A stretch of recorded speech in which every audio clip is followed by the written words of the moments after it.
Our next speaker, Denise Romero, is from Mexico and lives today in Queens. She is undocumented and a DACA recipient. She has organized against deportations and racist policing and is currently a legal advocate and tenant organizer at Mobilization for Justice Legal Services. Some of you know that I've been in the neighborhood for a long time. I grew up in Jackson Heights, Elmhurst, and Corona. I'm in Sunnyside now. And a lot of you know that I've been organizing against deportations for a really long time. My brother was almost deported. He wasn't. He's here. He's fine. And usually I share a lot of stories of pain because we all have them. If you're undocumented, you know what it comes with. And it's a lot of suffering. It's a lot of separation. And usually that's what I come with. But today I wanted to come with a story of rage. So this happened to me this Saturday. Who here knows Chuck Schumer? Yeah. I feel bad for you if you know him personally. Chuck Schumer, he is our U.S. Senator. He's a Democrat. And for years, he has been applauded as the progressive Democrat, savior of all of the dreamers, DACA recipients like myself. He was the author, the guy who wrote the comprehensive immigration reform bill that we debated for 5 years and couldn't pass and ultimately didn't pass at all. And he, for this long, has just been called the Friends of Immigrants. He was not my friend that day. I ran into him at the Sunnyside Street Fair. I swear to God, I'm not always an angry immigrant. Sometimes I just want a sausage at the street fair in Queens. And my husband has been telling me all day, let's go to the fair. Finally convinces me, we go to the fair, we take my dog Churro. We're there for 10 minutes. We can't really buy anything. We can't afford anything. We just paid our rent. So we're just looking around and, we're like, let's take the long way home so that we can walk around a little bit more. It's a really nice day. We're walking out of the street fair, and there comes Chuck Schumer coming out of his car with his campaign, all these signs. Chuck Schumer, coming, Chuck Schumer, friend of immigrants. And I go, fuck, I don't want to see this guy. I was against the comprehensive immigration reform bill in 2014. It was a horrible bill. It was the only thing on the table, so everybody felt that if you were friends of immigrants, you had to support this damn bill. But it was a horrible bill. If it had been passed, it would have actually made it so that every undocumented person in this country had to apply for comprehensive immigration reform. And even though they had so many requirements that more than half of those people would never actually make it to the citizenship path of 10 years, and it would have made everybody who applied a target for deportation if they were ineligible, basically putting a target on the back of more than half of immigrants in this country. It was the only thing on the table. It was, we wanted this path of citizenship for maybe less than half of immigrants who would have actually gotten it, and they would have been citizens, and everybody else would have been screwed. And in exchange, we had to compromise the border wall. We had to compromise more military, more money for detention, more money for security, for keeping the U.S. safe. And it was terrible. But the unions, everybody who thought that the Democrats could really not offer anything better, felt that they had to support it. So here was this guy. The first thing he says to me is, I'm Chuck Schumer, and I'm for all immigrants, and tries to shake my hand. And I snapped. I immediately began asking him, why do you say you're for all immigrants when the bill that you sponsored would have made more than half of immigrants, undocumented immigrants in this country, a target? And he says, I don't know what you're talking about. United We Dream sponsored me. The union sponsored me. Everybody sponsored that bill, and I am for all immigrants, and do you know that I'm the author? And starts wagging his finger in my face, telling me, I am for all immigrants. I am for all immigrants. I would not have passed his comprehensive immigration reform test. I would have been deported. My brother would have been deported. A lot of people that I know would have been made targets.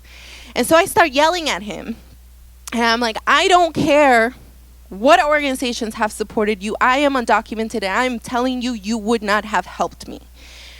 And when he said, I am the comprehensive immigration reform author, he just kept on talking about that, and it just made me realize this is the debate.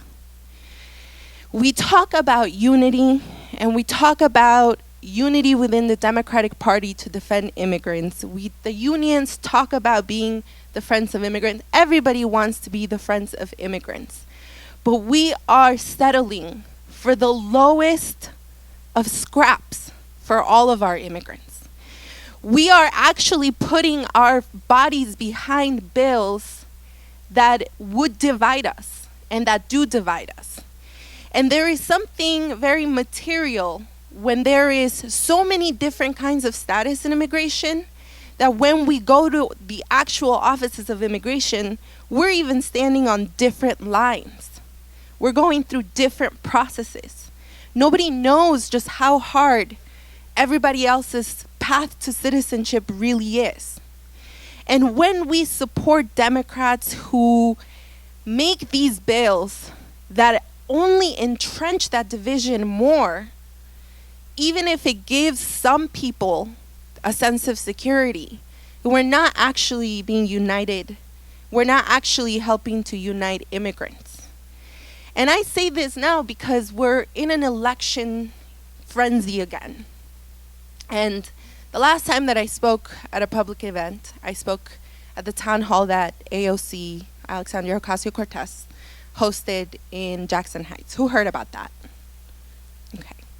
So she made some great remarks, and I think that the story of your family member running for office, it parallels the whole thing with AOC. There's definitely a new layer of people everywhere. Attorneys who are protesting because people are being harassed in the courts, right? Airport workers that are going on strike because they don't want to fly the planes. We have people in administrations, resigning, quitting because they don't want to go on with what's going on with Trump. But we really need to look a little bit further. In this election, we are not talking about comprehensive immigration reform anymore. We are not talking about giving paths to citizenship. We have actually, in the 10 years that Chuck Schumer fought for immigrants, in the 10 years that Democrats fought for immigrants, we have actually just expanded the Department of Homeland Security. We have expanded ICE, the Border Patrol, detention, right? And all under the guise of saying, well, as soon as we take care of the bad immigrants, as soon as we get rid of them, we'll help the rest of you. That's not what's happening. And people are realizing, there are 70% of people who are immigrants in this country live in families with mixed statuses. Meaning, if almost half the country is immigrant, and 70% of those immigrant people have folks who are undocumented, then unity has to come. We have to look after everyone in our families, right? And in the last 10 years, the Democrats have fought to protect only the best of us. That's the opposite has happened. And Ocasio-Cortez and a new layer of Democrats and diverse folks who are coming into politics, they're saying, you know what, it's not a coincidence that in the 10 years that we've had the Department of Homeland Security, we haven't been able to pass any sort of, policy benefiting immigrant communities. It is not a coincidence that the more we fund detention, the less we're able to close down the concentration camps now at the border, right? And I think it goes back to what the previous speaker was saying, which is there is a lot of money that comes in oppressing people abroad, and then when they're here, disciplining them, making them feel as if they cannot do anything beyond this good immigrant box that they have to stay in, right? And so we're disciplined with lower wages. We're disciplined with having to work more hours, not having enough time to even think about what we deserve, right? We have taxi workers, taxi immigrant workers who are committing suicide because they can't afford their rent. And here is Chuck Schumer saying, you listen to me now. I am a friend to all immigrants. And I can't help but laugh because it is so detached from what people are living. And I just began yelling at him, making a complete scene, because I needed him to know that actually, Democrat or not, if you are not here to protect all immigrants, if you are not here to close the Department of Homeland Security the way that AOC rightfully suggested, if you are not here to talk about the 86 laws that make it so that if you put your feet up on a park bench, you are a convicted criminal, right? All of those laws that were mentioned, the 1986 laws, even the immigrants who have convictions based on the 1986 laws, these convictions are actually non-violent, civil break ruling that everybody has done once in their life. Spitting on a sidewalk, putting your feet up on a bench, skipping the fare on the MTA, selling food on a cart in Jackson Heights. All of those convictions are convictions that are racist, laws that have been around since times of slavery, that in 1986 were then codified to punish all of the poor people who often are the ones committing these crimes, right? And so if you are a Democrat or not, if you have sponsored bills like this, you are not a friend to an immigrant. You are not a friend to any immigrant. And I needed him to know that. And I needed him to know that he is not welcomed by every immigrant in Sunnyside, Queens, or Jackson Heights, or Corona, or anywhere in Queens, for that matter. And I needed him to know the comprehensive immigration just isn't enough. Because it's not comprehensive, and it's not a reform. It actually takes us back more. And any politician, any presidential candidate that is not talking about the 1986 laws, about ending the drug war that's made it so Latin America, the Middle East, West, North Africa has to flee the violence that the drug war brings. If they're not talking about abolishing the Department of Homeland Security and closing down detention camps, then they are not our friends at all. And whether you vote, and I don't know what's going on with the presidential debate because I can't vote. I can't subject myself to night after night of a conversation I'm actually not invited to. But I will say that I haven't heard the presidential debates concretely talk about these issues. I have not heard anything about overseeing the Department of Homeland Security. I have not heard anything about repealing the 1986 laws. I've not heard anything about ending all sorts of private detention, which right now is on the list of the most lucrative industries in the United States, right?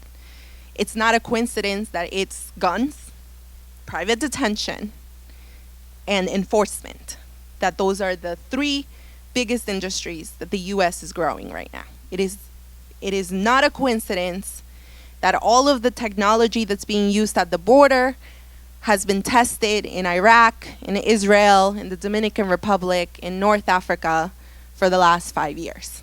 And they're finally bringing it back home, right? It is not a coincidence. So any presidential candidate that isn't talking about those issues, again, ending the Department of Homeland Security, ending the drug war, repealing the 1986 laws, and closing all private detention centers, then they are not friends to immigrants. And I'm not here to tell people who to vote for, but I ask that whatever campaign you're involved with, whatever debate and conversation you are in, it goes beyond defeating a Republican. It goes beyond electing a Democrat. It goes beyond comprehensive immigration reform or the DREAM Act. We, as a DACA recipient, are often asked if we would back DACA or the DREAM Act if it meant not having comprehensive immigration reform. And they don't realize you're asking young people to pit themselves against their parents, to pit themselves against the people that made it possible for them to be here. And our parents, they're so quick to say, mija, as long as you're good, as long as you're safe, as long as you're fine, I'm going to return to Mexico. I'm going to return to my home country.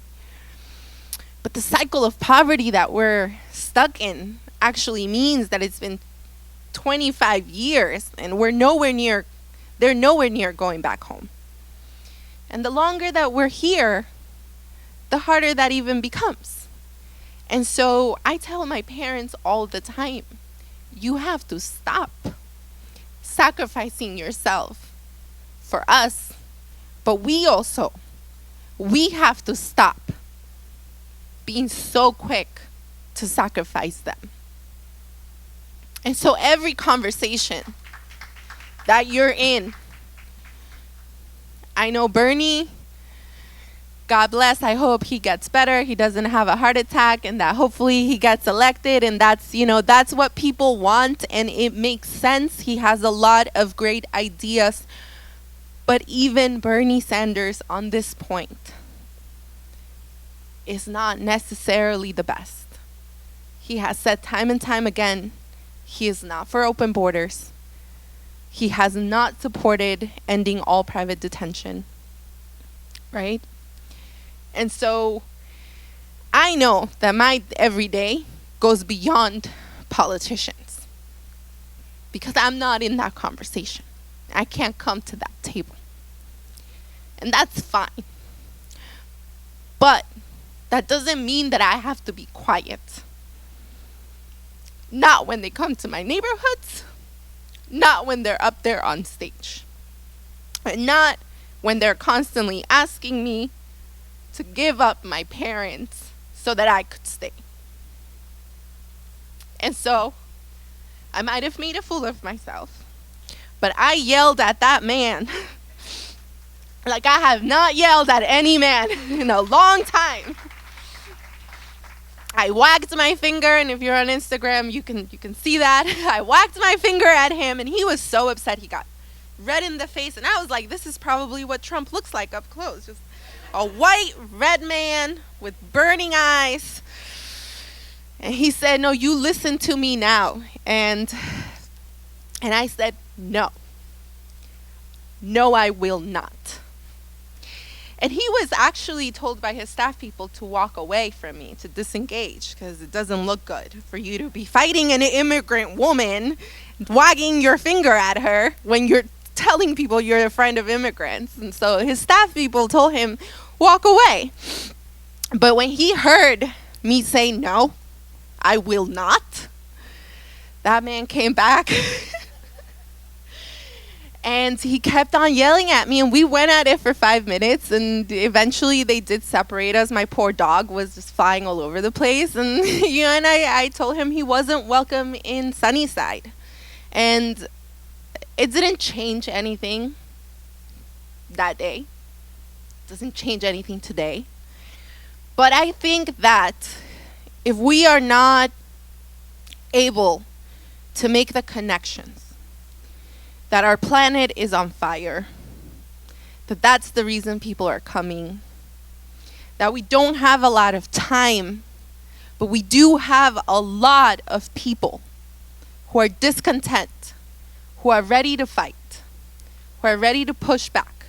If we don't organize all of those people, then it's always going to be an angry brown girl yelling at Chuck Schumer. And it's not going to be what it needs to be, which is an organized group of people that will not let him come into the neighborhood until he has solutions that actually make sense for our families. There isn't the mass protests in the streets that we need right now. There hasn't been for years because they don't happen out of nowhere. And after telling people for 10 years that all they have to do is vote Democrat, what we're seeing on the streets are empty streets. Even though people want to fight. Even though people hate this shit. So we need to take that anger and back the people who are willing to scream back. Who are willing to yell and say, no, I will not listen to you anymore. We need to back those young people who don't think that they have a future. Because respectability politics goes out the window when your house is burning, right? I don't care if you're a Republican or if you're a Democrat. At this moment, what we need are solutions. And those solutions tend to be coming from the people who are actually facing these issues.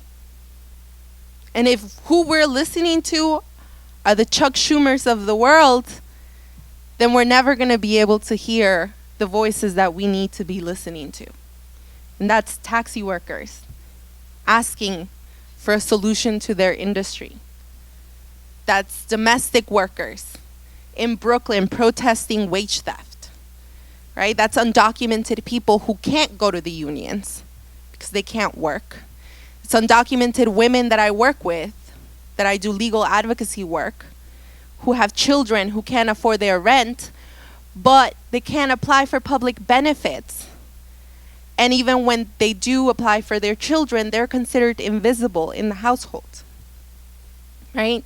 Those are the people that we need to be uplifting, that we need to be backing and walking alongside. And it's not the glamorous work that a huge mass protest is, but it's the slow work that builds the relationships, that fills the rooms, that gets people to really work together and to figure out what it is that we all need and fight back against the Schumers, against the Trumps, right? So all I ask in every conversation you have about the election, about what needs to be done, is just remember the face of a brown girl wagging her finger at Chuck Schumer. The time has come to get these white men who are not willing to listen to the rest of us out of office, out of the table, out of the damn room. So whatever your organizing looks like, please just keep going. Please just keep doing it. And don't ever settle for what a politician brings to your table. It's never going to be as filling as what we create ourselves for each other.